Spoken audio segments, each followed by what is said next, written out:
Hi everyone, my name is Frank. Welcome to the Yankee Boy Mine. Welcome to the Exploring Abandoned Mines Mining Museum at the Yankee Boy Gold Mine in Grand Forks, British Columbia, Canada. We have an amazing museum with so many awesome artifacts: muckers, slushers, locomotives, winches, compressors, drills, hoists, old engines, tram buckets, ore cars. We've also just had a recent addition to our sea cam. We had it painted by Paul Archer, who does awesome airbrush work in and around Grand Forks.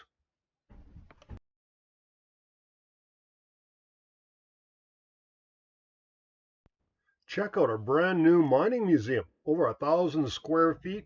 We've got artifacts we've collected for the last 9 years of hundreds of mines we've been into all over North America, as well as artifacts right here from the Yankee Boy mine. And you can go to the counter there, get a hard hat, and get ready for the main event, the tour of the Yankee Boy mine. So I'll take you on a trip into the Yankee Boy. It's 900 feet. You can get back in the main hall level plus the other branches. Starting next year, we're going to have a more advanced tours of some of the top levels, but for this year, we're just sticking to the main hall level. We've also recorded a brand new VR tour of the mine. Click below for the link to that. Watch out for the mine gooeyes. Check out our website, exploringabandonedmines.com, for all the information on the coolest adventure in Grand Forks, British Columbia, Canada. So away we go into the Yankee Boy mine. We're just going to give you a quick little tour of some of the highlights of the mine. We're not going to show you everything. If you want to see a more detailed view, you can check out the VR version. Just check the link out below. We'll have a look at the mine plan and show you what we have here and where we're going to go. So this is the mine plan of the Yankee Boy mine. We're right here. We're going to travel all along this main hall level at the bottom of the mine and check out all these different places. So this is the map, the plan view. As you can see, we're on this green level, which is the bottom level. We're going to go all the way back to the 900. Look up all these different shafts and see these other points of interest along the way.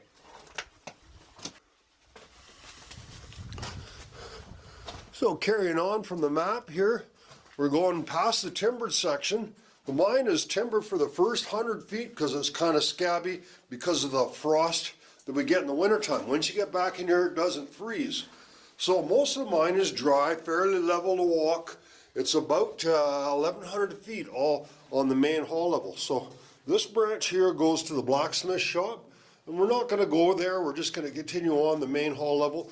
You can have a look at that on VR if you like.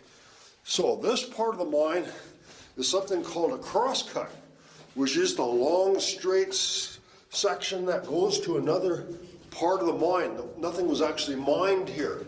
So we'll just zip through the crosscut here. Okay, watch your head here. It's a little low at the end of the crosscut. There's a little bit of water in a few places, but we're working to get that all clear. Only a tiny little bit. We're going to put a dam in here and put all the water in this pipe, so maybe it'll be dry for when you guys come to visit. So here's some place where we have some calcite coming down out of the rock there. This section here goes to a winze and has some mineral displays and stuff like that. We're going to continue on the main hall level. It's not very far up here to the number 1 shaft. And the number 1 shaft is as far as anyone can get in recent memory until we came in here and started working on the Yankee Boy. So it was completely filled full of muck. And we had to take 454 carloads of muck out of here to get past the number 1 shaft. So this was a 3-compartment shaft. We built this loading chute here. It was very similar to the one that was in here. That was all rotted. There would have been another one here. And that's looking up the number 1 shaft. So you're actually looking up 100 feet to the very top there. There's a level up there, the 2,700 level. And beginning next year in 2024, we'll be giving tours of there where you can actually get right up to the top of there. And there's another level there called the 2,650 level on top of those timbers. there was a big wall that went all the way up there to bring the ore down from there. So we'll continue on, and this is our powder magazine where they kept the dynamite in the mine. So we don't have any dynamite in the mine, but we have a pretty good display of different drills and equipment and stuff, explain about how blasting was done. And we'll continue on up the hall level. And we have a little section here. They did quite a bit of diamond drilling here because they were looking for different minerals in the mine. Here's an old oil can from the 1950s called a marble loop that was found here. There's some core samples and a diamond drill. And you'll notice they drilled a lot of holes in this area here because they were looking for quartz. They saw this vein here, and the geologists thought that maybe there was a quartz wall or feature in behind there. Now we're coming up to the number 2 shaft. It took us almost a year to get all the muck out of the number 2 shaft and build this bypass. So there's a couple of interesting things about the number 2 shaft.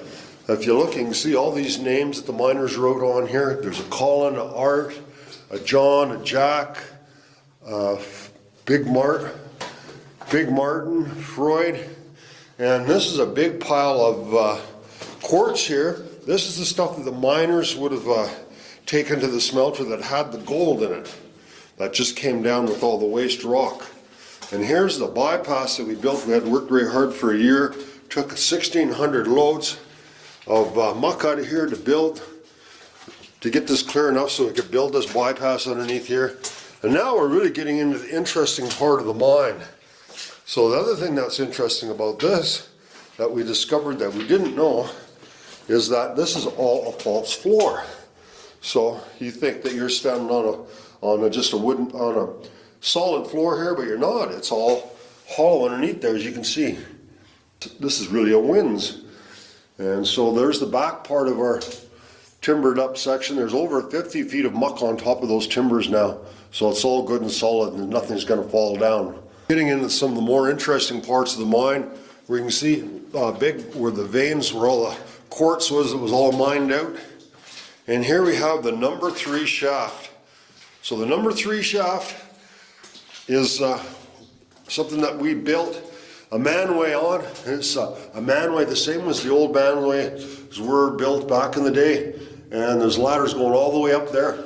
And it goes 50 feet straight up to the 2650 level. And then it also goes the other direction to the 2700 level. You can actually get right on top of that shaft there, the number 2 shaft, and then go over to the number 1 shaft. But again, that'll be a tour for 2024 that people want to go on a more advanced tour. Stay tuned for details on that kind of a tour. For now, we're going to continue on up the main hall level, and you can see this nice wall all the way along here. Almost looks like a concrete wall that somebody built, and it was all mined above us here, where there was a vein along the footwall. I guess that would be the hanging wall. There's a little bit of quartz along here. You can see that's left there that they didn't take out. And there's a lot of carbide writing on the sides of the wall here. You can make out some of it. Now, some of it says things like, watch out, dangerous rock, beware of falling rock. But no worries, it hasn't fallen in the last 100 years, it's not going to fall now. There was a hole where the water was coming out 72 feet deep here. And the drift continues going back and forth from right to left, following the vein along here. So here's something else that we're needing to work on. There's a stall here that's pretty rotten, so we're going to have to replace that. It's holding the rock up.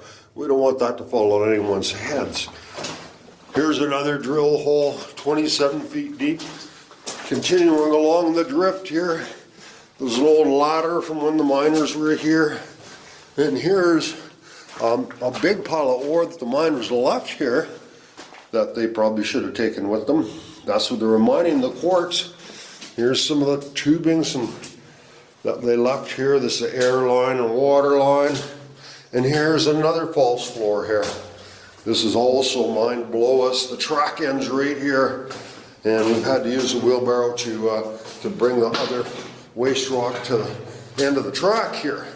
Now, if we look up here, you can see a vein, a stope. It starts right there and it goes up there, and you can see where they mined that white stripe there. That's where the quartz was, a nice vein of quartz up there. Quite thin, but it's still there. Okay, this is getting to be our favorite part of the mine, and we're working here to clean this up a little better so people can have a better look in here. We saved a whole bunch of really neat looking quartz all along the side here, and if you look on the floor you can see a big thick vein right here. So that big thick vein connected all the way up to the ceiling where you can see it up there. So before they mined this, there would have been right along the hanging wall, there would have been a big deposit of quartz all the way down that they removed. We can still see a little parts of it here. There's a big chunk of the quartz that was laying along the wall there. And this is as far as we're taking people. We're going to build a dam here so we can contain the water. It'll be nice and dry where people won't have to walk through any water, but also more importantly, it's actually for our drinking water, so we don't want people walking through it. And then we can put a little platform on top of it where people could stand up and look up at the last part of the mine that we're going to be able to take people into. So there we go. So there's a big stope going up there, a manway, and an ore chute there going up to higher levels, but it's too unstable to take visitors further up. And actually, it goes another 400 feet straight back. We may be able to sneak our way through there and just have a look at it, but we're not going to be taking anyone else up there. So, lots of cool things to see in the Yankee Boy mine. Come see it for yourself. Now that we're out of the mine, we're going to give you just a little overview of how to actually get here if you've never been here before. So the easiest way is just to Google it. Go Hardy Mountain Road, 4120 Hardy Mountain Road, or Google the Yankee Boy Mine, and Google Maps will get you right up here. But in case you're not familiar with that, I mean, here we are. The Grand Forks is right in the background. We're only about 5 minutes from Grand Forks, so it's just a short drive up here. There's Saddle Lake in the background, and there you go. There you can see the mine there. So we're right in behind Saddle Lake. So the easiest way to get up here is on Reservoir Road from the Highway 3. So there's Saddle Lake there. So what you do is if you're coming from the west part of town into Grand Forks, you turn on Reservoir Road and you go north for 3.4 kilometers off of Highway 3. On Reservoir Road, and then you'll come up to this T intersection. There's a stop sign. You turn left there onto Hardy Mountain Road, and then it's just 300 yards or 300 meters up this road, and you'll get to our driveway. So that'll turn from pavement to gravel right just before this corner here. You just go around this little corner, and then you'll see our driveway on the left right there. So from there, it's just another 400 yards or 400 meters up our driveway to the mine. So it's just it's not that steep of a road. You can get up there in two-wheel drive vehicle. You know, it's just loose gravel. You don't need four-wheel drive or anything like that to get up there. But if you have a larger rig, if you're pulling a trailer or something like that, you're not going to want to come right to the mine because there's not much room to turn around. You just, the first branch here, you can just turn to the left. And there's another parking lot there. If you got a motorcycle or a trailer or whatever, just park there and walk up. For the rest of you can just drive straight up. There's arrows and stuff, so you turn to the left here, and you'll be right up to the mine site. So the corners are nice and wide. You can make it in a big truck. It's not difficult to get up here. So that's how you get there. It's only 400 meters the driveway, or about 400 yards. So we're looking forward to seeing you guys. Hi everyone, thanks for joining us this week. We have a show every week, so we'll see you next week. Check out our new merch page. Don't forget to like and subscribe. Music is by the Adits.